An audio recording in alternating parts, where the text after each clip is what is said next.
안녕하세요. 네, 반갑습니다. 오늘 6.17 부동산 대책에서 세금 분야에 대해서 강의를 하게 되는 미래력 올빼입니다. 반갑습니다. 최근 정부가 발표한 그 6.17 부동산 대책에서 양도세 분야하고 그 다음에 법인 부동산 매매업에 대한 종부세 과세 강화 내용, 그 내용을 위주로 주로 살펴보도록 하겠습니다. 먼저 6.17 부동산 대책에서 양도세 분야가 어떻게 바뀌는지, 양도세와 관련된 것은 조정대상 지역 확대가 가장 주된 이슈인데요. 조정대상 지역이 확대가 되면은 어떤 양도세 규제가 적용이 되는 건지 그 부분을 위주로 먼저 설명을 드리겠습니다. 첫 번째 표를 좀 보시면은요, 왼쪽 표가 지금 투기과열 지역 확대 내용이고요, 오른쪽 표가 조정대상 지역 확대 내용입니다. 여기 그 색깔로 좀 진하게 되어 있는 부분 있죠? 진하게 되어 있는 부분들이 이번에 6.17 대책에서 추가로 지정된 투기과열지구고요. 오른쪽에 진하게 되어 있는 부분은 6.17 대책에서 추가로 지정된 조정대상 지역입니다. 이 중에서 양도세와 관련된 규제는 어디에만 적용이 되냐면은 이 오른쪽에 있는 조정대상 지역에만 적용이 됩니다. 여러분이 알아야 될 내용은 조정대상 지역이 이번에 어디가 지정이 되었는지, 그리고 조정대상 지역으로 지정이 되면은 어떤 양도세 규제가 생기는지, 이걸 꼭 기억하고 계셔야 됩니다. 이번에 어디가 지정되는지 한번 볼게요. 조정대상 지역으로 추가 지정된 곳은 고양시. 고양시가 저번에 조정지역에서 해제됐다가 이번에 다시 지정돼 버렸습니다. 이게 떡을 줬다가 뺏는 게 더 안 좋은 거죠. 이번에 떡을 줬다가 뺏어버린 거예요, 여기는. 그 다음 남양주도 저번에 조정지역에서 대부분 해제됐는데 이번에 대부분이 다시 지정됐습니다. 그리고 화성시, 군포시, 안성시, 부천시, 안산, 시흥, 그 다음에 용인의 처인, 구, 그리고 오산, 평택, 광주, 양주, 의정부, 이 지역이 전부 조정지역으로 새로 지정된 곳이고요. 인천 행정구역이 인천광역시로 들어가는 지역 중에 강화도하고 옹진군 있죠. 그 두 군데 빼고 전부 다 조정지역으로 지정됐습니다. 여러분들 그 인천국제공항이 있는 곳이 영종도죠. 영종도는 이번에 조정지역으로 묶였을까요, 안 묶였을까요? 영종도 여기 안 보이잖아요. 영종도가 행정구역이 인천 중구입니다. 그러니까 영종도도 묶였어요, 똑같이. 그 다음에 대전이 이번에 좀 타격이 컸죠. 대전은 전 지역이 다 묶였습니다, 조정대상 지역으로. 동구, 중구, 서구, 유성구, 대덕구까지. 여기서 대덕구는 그렇게 많이 오르진 않았는데 풍선 효과 때문에 미리 지정해버린 것 같습니다. 그리고 세종시도 예전부터 이제 세종시는 조정대상 지역이었고, 이번에 수도권과 광역시 외 지역 중에 유일하게 조정지역으로 지정된 곳이 청주시입니다. 청주시가 조금 타격이 크겠죠. 여러분들이 이제 투자를 하시거나 주택을 구입하실 때는 반드시 내가 주택을 구입하는 지역이 조정대상 지역인지 아닌지는 꼭 확인해 보시고 구입하셔야 돼요. 그 다음 조정대상 지역으로 지정이 되면은 어떤 양도세 규제가 적용되는지 한번 보겠습니다. 첫 번째, 가장 큰 규제가 이거죠. 다주택자 양도세 중과 규정이 적용됩니다. 내가 만약에 집을 여러 채 가지고 있는데 매도하는 주택이 조정대상 지역에 있다. 그러면은 양도세가 더 과세된다는 얘기예요. 그게 추가과세라는 의미죠. 만약에 여러분이 집을 두 채를 가지고 있는데 그 중에 양도하는 주택이 조정대상 지역에 있다. 그때는 세금이 어떻게 과세되냐면은 기본세율에다가 10% 추가과세가 적용됩니다. 요 10% 추가과세의 의미가 뭔지는 제가 다음 페이지 설명드릴게요. 그 다음 만약에 조정대상 지역에 주택이 3채 이상 있는데 그 중에 한 채를 내가 판다. 그러면은 기본세율의 20% 추가과세가 됩니다. 그리고 이 양도세 추가과세가 무서운 게, 추가과세가 적용이 되면은 우리 부동산을 오래 가지고 있으면 장기보유 특별공제라는 걸 해주거든요. 우리 줄여서 통상 장특공제라고 부르는데 그 장특공제도 적용을 안 해줍니다. 그러니까 장특공제 적용 안 해주고 세율이 올라가죠. 이 두 가지 효과가 합해지면은 세부담이 급격하게 늘어납니다. 그 다음에 조정지역에 있는 분양권을 팔면은 보유기간에 관계없이 무조건 세율이 50%입니다. 굉장히 세금이 세죠. 세 번째, 조정대상 지역으로 지정된 이후에 그 지역에 주택을 사면은 1세대 주택 비과세 여부를 판단할 때 2년 거주 요건이 적용됩니다. 그러니까 2년 거주하고 팔아야 비과세를 해준다는 거예요. 그러니까 비과세 받는 것도 까다로워지는 거죠. 네 번째, 일시적 1세대 주택 중복 보유 기간이라는 게 있어요. 우리가 집을 한 채 가지고 있다가 이사 가기 위해서 보통 다른 집을 하나 사죠. 근데 이건 투기 수요는 아니잖아요. 이사 가기 위해서 다른 집을 먼저 산 거기 때문에 이건 실수요 목적으로 산 거거든요. 이런 때는 비록 2주택 상태에서 팔아도 일정 기한 내에 기존 주택을 팔면 비과세를 해주는데 이걸 일시적 1세대 2주택이라고 부르거든요. 그 일시적 2주택의 중복 보유 기간이 줄어버립니다. 이게 1년 이내로 줄어버려요. 이 뒷부분에서 자세히 설명드릴 거고요. 마지막으로 다섯 번째, 조정대상지로 지정된 곳에 주택을 사서 그 주택을 임대주택으로 등록해도 임대주택의 주요 혜택 중에 중과 배제하고 종부세 합산 배제 혜택이 있거든요. 이 임대주택 중에 일정 기간 임대하고 팔면은 양도세 중과를 안 해요. 그 다음에 종부세도 과세를 안 합니다. 그런 혜택을 안 줍니다. 그러니까 조정지역으로 지정되면은 임대주택 혜택이 없어져 버려요. 그래서 이런 5가지 규제가 크게 적용이 됩니다. 첫 번째, 다주택자 양도세 추가과세부터 보겠습니다. 다주택자 양도세 추가과세는 언제부터 적용이 되냐면 18년 4월 1일부터 적용이 되거든요. 18년 4월 1일부터 2주택 이상 보유한 자가 조정대상 지역에 있는 주택을 팔면은 기본세율에다가 세금을 추가과세를 해요.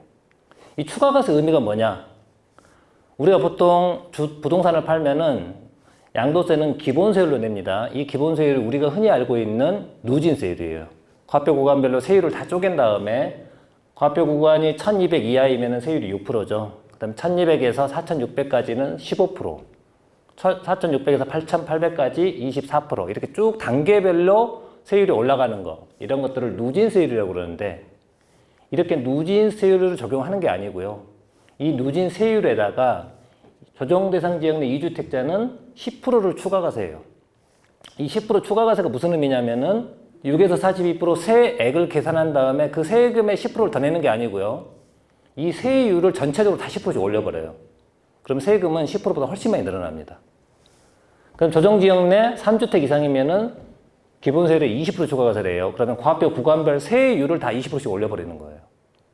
그리고 아까 제가 간단하게 설명드렸지만은 다주택자 양도세 중과가 적용이 되면은 장기보유 특별공제를 적용 안 해준다고 그랬거든요. 이 두 가지가 동시에 결합되면 세부담이 급격하게 늘어납니다. 실제로 얼마나 늘어가는지 제가 사례를 한번 만들어 놨거든요. 한번 보여드릴게요.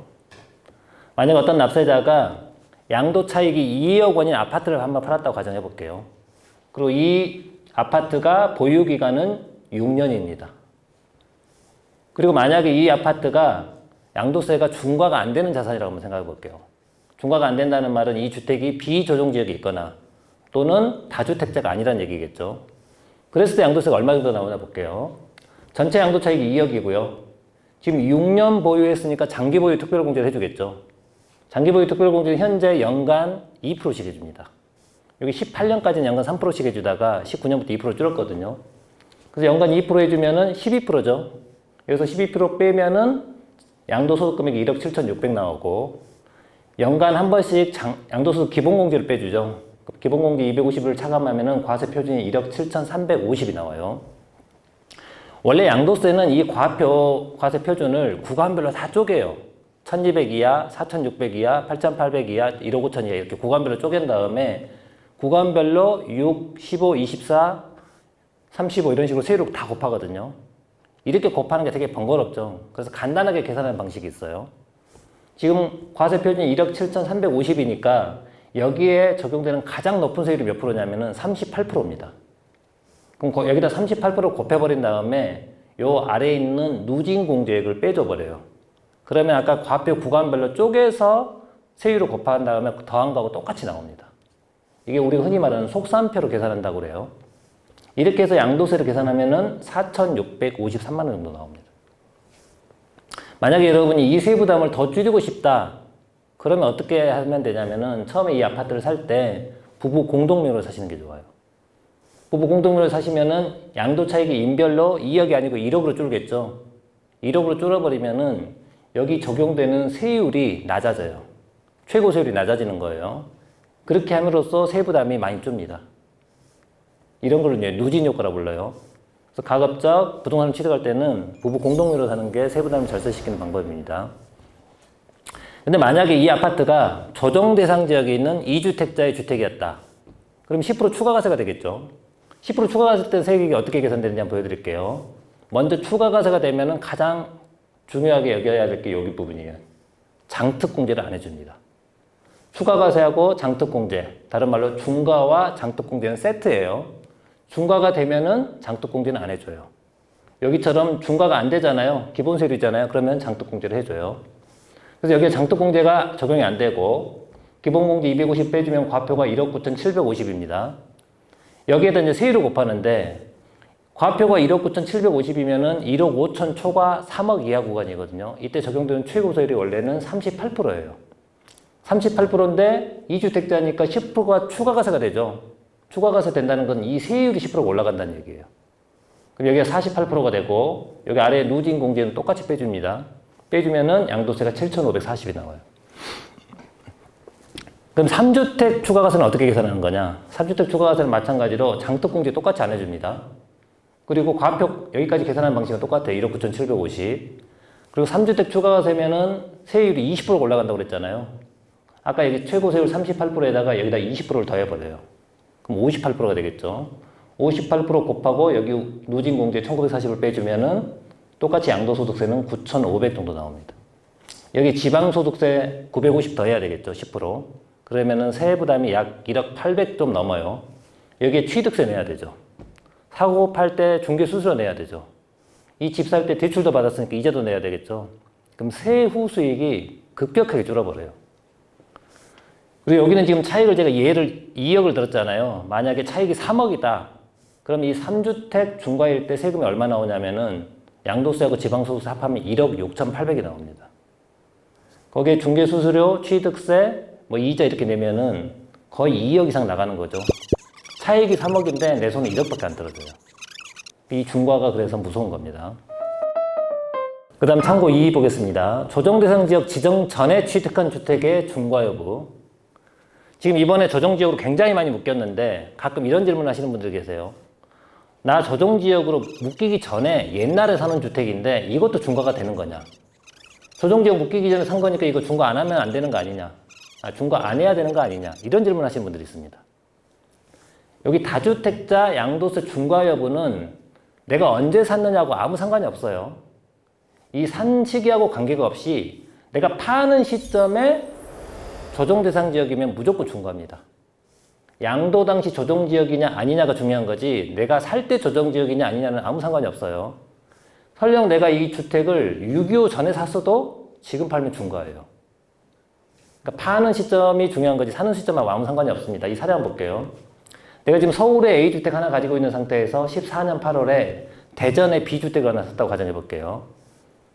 대전은 이제 이번 2020년 6월 19일 날 조정대상 지역으로 지정됐습니다.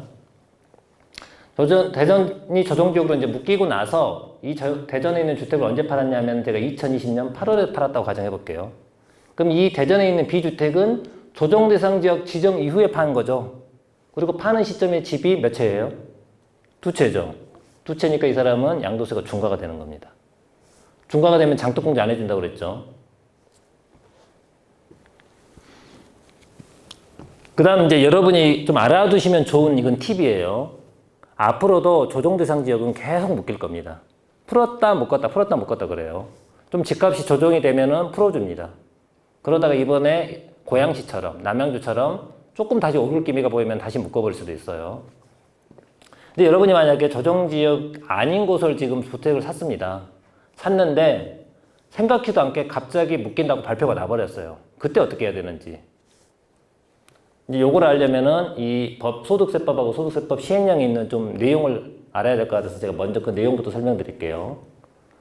조정대상 지역의 주택과 분양권을 조정대상 지역 공고일 이전에 매매 계약을 체결하고 계약금을 지급받은 사실이 증빙 서류에 의해 확인되는 경우에는 중과를 안 해요. 이게 무슨 말이냐? 요 지금 이번에 그 조정지역으로 지정된 부천을 제가 사례로 들어서 설명드려보겠습니다. 내가 지금 서울에 A주택 한 채 있고 부천에 14년 8월에 주택을 하나 사놨습니다. 그리고 이번에 설마 부천이 조정지역으로 묶일까? 아주 내가 이제 안심하고 있었어요. 그런데 6월 17일 날 국토부에서 보도자료를 냈죠. 거기에 보니까 뜬금없이 부천이 조정지역으로 들어가 있었습니다. 날벼락이죠. 이 부천 주택이 이제 안 올랐으면 아무 상관이 없어요. 근데 어느 정도 올라 있어요. 이러한 경우에 이 부천 주택을 중과를 피하고 파는 방법이 어떤 거냐? 지금 부천이 조정지역으로 지정됐다고 발표는 언제 나냐면은 17일 날 났습니다. 그리고 조정지역 지정의 효력은 언제 발생하는 거냐?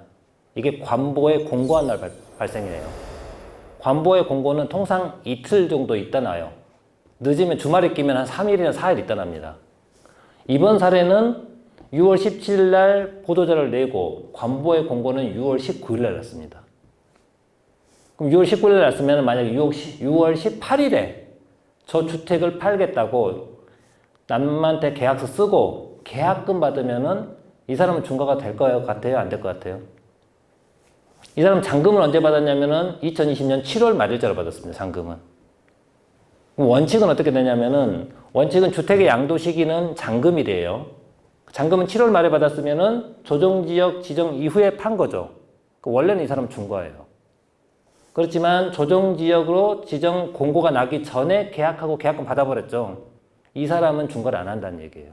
왜냐하면 묶일 걸 모르고 계약서 쓴 사람이잖아요. 물론 이 사례는 엄밀하게는 알고 쓴 거죠. 알고 쓰긴 했지만은 조문상으로 보면은 조정지역으로 공고가 나기 전에 계약서 쓰고 계약금 받았기 때문에 이때는 중과를 피할 수 있습니다. 예전에 그래서 이런 경우에는 당장 이제 조정지역 묶인다고 발표가 나면은 계약서를 잘 안 쓰죠, 사람들이. 매수인이 안 나타나거든요. 이때는 좀 금매를 내놓으면 이제 계약서 쓰는 사람들이 있어요. 그래서 여러분들 이 조정지역 지정 발표 나잖아요. 그러면은 그 부동산 매물 보시면 어떤 문구가 많이 들어갔냐면은 내일까지 계약서 쓰는 조건, 이런 분들이 있어요. 그래가지고 금매가 한 5천짜리가 나옵니다. 그런 물건들이 이 내용을 아시는 분들이 파는 거예요. 그 다음 제 아래 문구 한번 볼게요. 위 사례에서 부천주택을 조정지역 지정 공고일이 지금 2020년 6월 19일이죠. 6월 19일 날 매도하는 계약서 쓰고 계약금 받았다. 이 사람은 중과가 될까요? 안 될까요? 공고일 전날 계약서 쓰면 당연히 중과가 아니에요. 공고일 날, 6월 19일 날 계약서 쓴 사람, 이 사람은 중과가 될까요? 안 될까요? 이 사람도 중과가 안 됩니다. 왜 안 되냐면 조문에 보시면은 공고일 이전에 계약하고 계약서 쓴 사람, 이 사람은 중과 안 된다고 돼 있잖아요. 이때 이전이라는 표현에 그 당일이 포함될까요? 안 될까요? 이건 뭐 세금 문제가 아니고 한글 문제죠. 이 표준국어 대사전 펴보면은 이전에는 그 날이 포함된다고 되어 있습니다. 그래서 19일 날 계약서 써도 이 사람은 중과가 안 돼요. 별거 아닌 것 같지만 하루 차이가 굉장히 중요하거든요. 제가 여태까지 설명드린 건 조정지역 지정됐을 때 양도세 중과 규정을 설명드렸고, 요거는 분양권 중과 규정입니다. 우리가 분양권을 단기간 내에 팔면 분양권도 중과 규정이 있어요. 분양권을 1년 안에 팔면 세율이 50%고요. 2년 안에 팔면 40%, 2년 경과하고 팔면은 6에서 42% 기본세율이 적용됩니다. 근데 분양권이 조정대상 지역으로 지정된 이후에 팔린다. 이러면은 이 보유기간에 관계없이 무조건 세율이 50%예요. 여기에다 지방소득세 10% 더 붙죠. 그러니까 55%를 내야 되는 거예요. 그리고 살 때 팔 때 중개수수료 내야 되고. 그럼 별로 남는 게 없겠죠. 그래서 분양권도 마찬가지로 중간 가급적 피하는 게 좋습니다. 그 다음 조정대상 지역으로 지정된 후 분양권을 팔더라도 중과가 안 되는 규정이 있어요. 첫 번째, 분양권 양도 당시 무주택자로서 다음 요건을 모두 충족한 사람. 분양권 팔 때 집이 없어야 돼요, 우선. 집이 있는 사람은 안 돼요. 그리고 양도 당시 그 양도하는 분양권 외의 다른 주택의 입주자로 선정된 지위가 없어야 돼요. 그 분양권 말고 다른 주택의 입주자로 선정된 지위, 주택의 입주자로 선정된 지위는 딱 두 개밖에 없습니다. 분양권과 조합원 입주권이에요. 그러니까 분양권 외에, 내가 파는 분양권 외에 다른 분양권과 입주권이 없다. 이 사람은 그 분양권은 중과를 안 하겠다는 거, 50%를. 그럼 중과 안 하면 몇 프로냐? 다시 위로 올라가는 거예요. 만약에 1년 안에 팔면 다시 50%예요. 2년 안에 팔면 40%, 2년 지나서 팔면 기본세율. 다만 그 분양권 양도 시점에 그 사람이 나이가 30세 미만이거나 또는 배우자가 없다. 이러면은 분양권도 그냥 다시 중과합니다. 50%. 그러니까 최소한 나이가 30살이 넘으면은 다른 주택이 없을 때 중과는 안 된다는 얘기예요. 두 번째, 조정대상 지역 지정 공고일 이전에 매매계약을 체결하고 계약금을 지급받은 경우에는 중과를 안 해요. 우리 방금 그 주택에서 이 사례 봤죠? 분양권도 똑같이 적용됩니다. 요 사례는 제가 뒤에서 실제 사례를 만들어 놨으니까 요걸 보여드릴게요. 조정 대상 지역 지정 공고 당시 매매 계약을 체결하고 계약금을 지급받은 사실이 확인되면은 분양권도 중과를 안 한다고 그랬습니다. 여기 사례 보시면은 내가 서울에 A주택 하나 가지고 있고 18년 4월에 안산에 분양권 하나 샀습니다. 이번에 안산이 전역이 조정 대상 지역으로 지정됐습니다. 2020년 6월 17일에 안산이 조정 지역으로 지정됐다고 발표가 났고요. 이게 보도자료가 난 거죠. 그 다음에 2020년 6월 19일에 관보에 공고가 났어요. 그럼 조정지역 지정 효력은 이 발표일이 아니고 관보 공고일이라고 그랬죠. 그럼 효력은 6월 19일부터 발생하는 거예요. 근데 내가 그 전날 6월 18일 날 이 분양권을 다른 사람한테 판다고 매매 계약을 하고 계약금을 받았습니다. 그럼 요 잔금은 나중에 한 7월 중에 받겠죠. 이러한 경우에도 이거는 중과가 안 된다는 얘기예요. 그러니까 이거 활용을 잘 하시면 돼요. 꼭 이걸 제 3자한테 안 팔아도 돼요. 아는 사람한테 팔아도 돼요. 그리고 여러분이 좀 팁으로 하나 말씀을 드리면은 이때 계약을 하면은 계약금을 10%를 받아야 될까요? 아니면은 5%만 받아도 될까요? 상관이 없어요. 법적으로 계약금을 반드시 10% 받아야 되는 건 아닙니다. 그 5% 계약금 쓰고 5%만 받아도 돼요. 근데 계약서 써놓고 계약금을 안 받았다. 이건 안 돼요. 왜냐면 계약서는 소급해서 쓸 수 있잖아요. 그건 인정 안 해줘요. 반드시 계약서 쓰고 계약서 상의 계약금이 통장으로 들어와 있어야 돼요. 그랬을 때만 중과를 안 합니다. 그 다음 조정 대상 지역으로 지정되면은 발생하는 양도세 규제 세 번째 1세대 1주택 비과세의 거주 요건 적용 규정 보겠습니다. 우리 1세대 1주택 비과세를 적용받으려면은 어떤 요건을 갖춰야 되는 거냐? 첫 번째 1세대 요건을 갖춰야 돼요. 1세대. 우리가 보통 1세대 주택 비과세에서 1주택에만 되게 집착하는데 비과세 받으려면 1세대 요건까지 갖춰야 돼요. 1세대가 되려면 반드시 누가 필요할까요? 반드시 배우자가 필요합니다. 배우자. 그러니까 배우자가 없으면 원칙은 비과세가 안 돼요. 혼자 사는 사람은 비과세를 안 해줘요. 원칙은. 단 나이가 30세 넘었다. 그런 사람은 혼자 살아도 1세대를 인정해 줍니다. 그 사람은 결혼을 못하는 사람일 수도 있죠. 또는 독신주의자일 수도 있고. 그런 분들은 배우자가 없어도 1세대도 인정해 주고요. 나이가 30이 안 넘었는데 이혼한 사람들도 있겠죠. 또는 배우자가 사망한 사람들. 그런 사람도 1세대를 인정해줘요.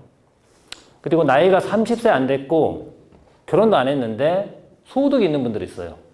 직장 다니면서 소득이 있는 분들. 그리고 부모랑 따로 살고 있고. 그런 사람도 1세대를 인정해줍니다. 배우자가 없어도. 결혼을 안 했는데 배우자가 없는데 1세대로 인정되는 경우가 딱 3가지밖에 없어요. 그 다음에 1세대 때 비과세를 받으려면 1세대 요건 갖추고 그 다음에 양도 당시 1주택자여야 돼요. 이건 다 아실 거예요. 그리고 양도하는 주택이 보유기간이 2년 이상이어야 돼요. 샀다가 바로 단타로 팔면 이거 비과세 주면 안 되겠죠. 그건 투기 목적이니까. 최소한 2년 보유하고 팔아야 비과세를 해줍니다. 그리고 이제 중요한 게 이 부분이에요. 만약에 그 주택을 취득할 당시에 조정 대상 지역에 있다. 그러면은 2년 보유 플러스 2년 거주를 해야 돼요. 그러니까 조정 대상 지역으로 지정된 뒤에는 2년 거주 요건이 붙어버려요. 근데 만약 여러분들이 조정 대상 지역 지정 전에 사는 분들도 있죠. 조정 대상 지역 지정 전에 사는 분들은 비과세 받기 위해서 2년 거주할 필요가 있을까요? 없을까요? 그건 2년 거주할 필요가 없어요. 조정 지역 지정 전에 샀으면. 지정된 후에 취득한 사람들만 2년 거주입니다. 그 다음에 앞으로 제일 중요한 내용이 요 가로의 3번 규정입니다. 지금 예전에는 1세대 1주택 비과세가 양도세에서 제일 쉬운 분야였어요. 근데 앞으로는 1세대 1주택 비과세가 양도세에서 두 번째로 어려운 분야가 될 것 같아요. 양도세에서 가장 어려운 분야가 어디냐면 재개발 재건축 양도세입니다. 정말 복잡하고 어려워요, 거기는. 그리고 앞으로 두 번째로 어려운 부분이 1세대 1주택 비과세 요건 중에 2년 보유기간 계산 방법. 이게 지금 내년부터 적용되는 건데 너무 복잡하게 바뀌어가지고요. 사례도 다양하고 되게 어려울 것 같아요. 그 다음에 앞으로 제일 중요한 내용이 요 가로의 3번 규정입니다. 지금 예전에는 1세대 1주택 비과세가 양도세에서 제일 쉬운 분야였어요. 근데 앞으로는 1세대 1주택 비과세가 양도세에서 두 번째로 어려운 분야가 될 것 같아요. 양도세에서 가장 어려운 분야가 어디냐면 재개발 재건축 양도세입니다. 정말 복잡하고 어려워요, 거기는. 그리고 앞으로 두 번째로 어려운 부분이 1세대 1주택 비과세 요건 중에 2년 보유기간 계산 방법. 이게 지금 내년부터 적용되는 건데 너무 복잡하게 바뀌어가지고요. 사례도 다양하고 되게 어려울 것 같아요. 근데 집이 한 채 있는 분들은 아주 심플합니다. 기존하고 똑같아요.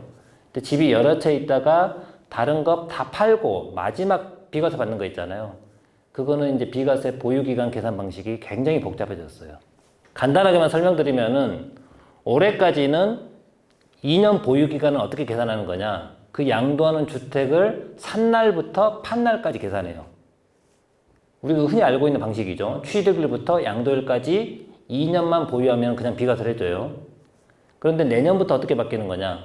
내년부터는 내가 집이 여러 채 있었잖아요. 그럼 그 여러 채 가지고 있던 기간은 보유기간 인정을 아예 안 해줘요. 그 여러 채 가지고 있던 것 중에 다른 거 다 팔고 최종 한 채 되죠. 한 채 남으면은 그날부터 2년 보유기간을 새롭게 카운트해요.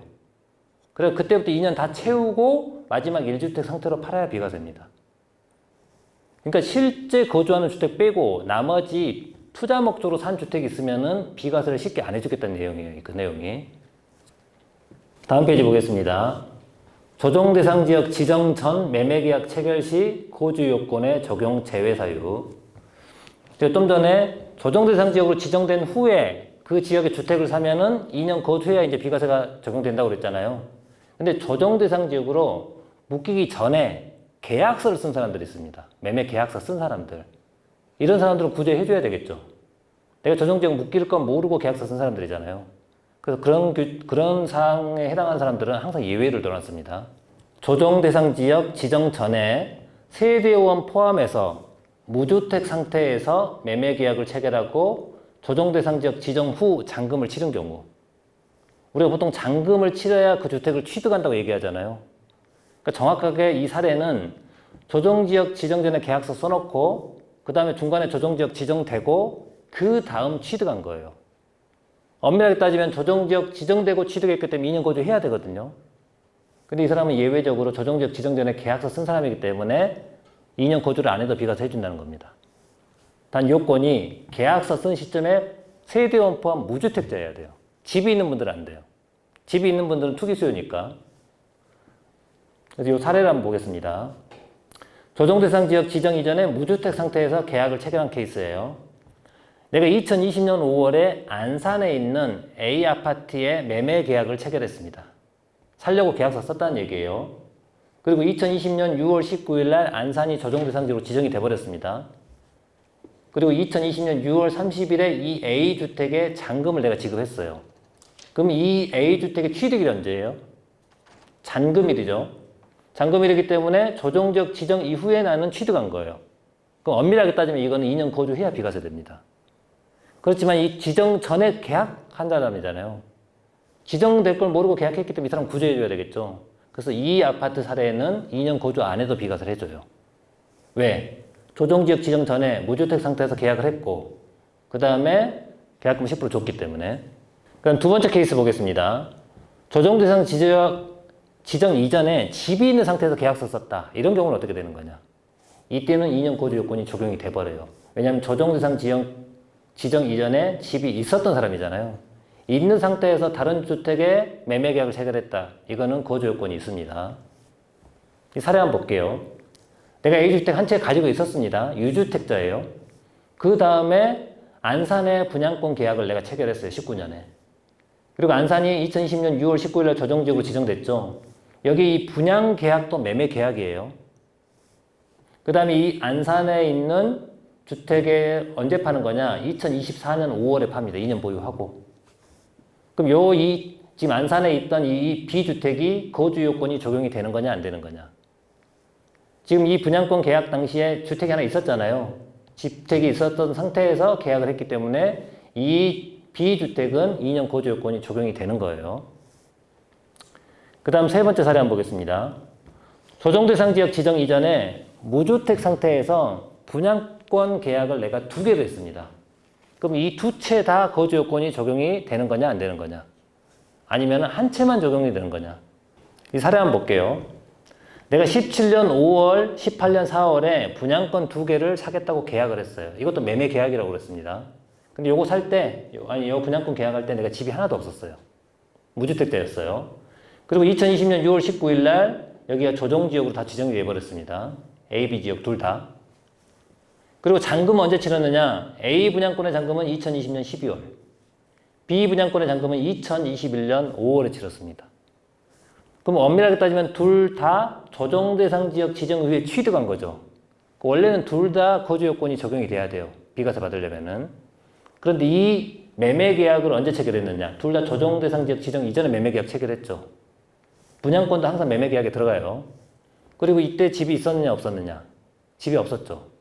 이런 경우에는 A, B 둘 다 거주 요건이 없어요. 이건 서울도 마찬가지예요. 서울은 조정지역 지정 효력이 언제 발생한 거냐면 17년 8월 3일에 발생합니다.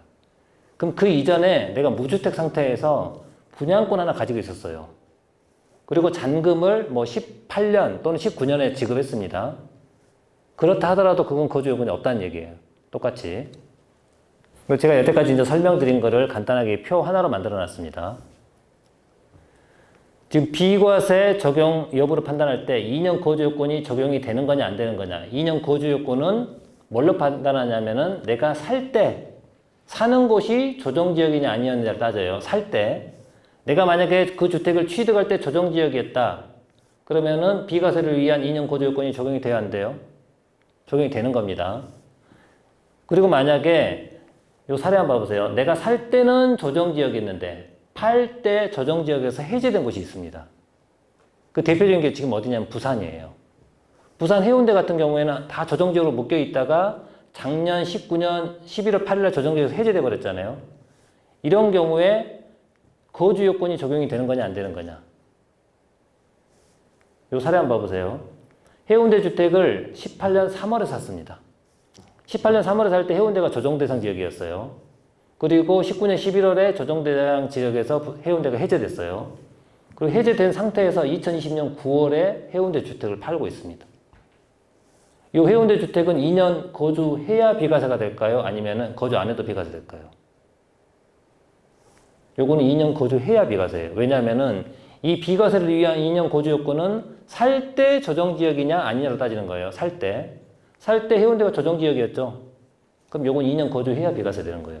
비록 팔 때 해운대가 조정지역에서 풀렸다 하더라도 2년 거주를 안 하면은 비과세가 안 된다는 얘기예요.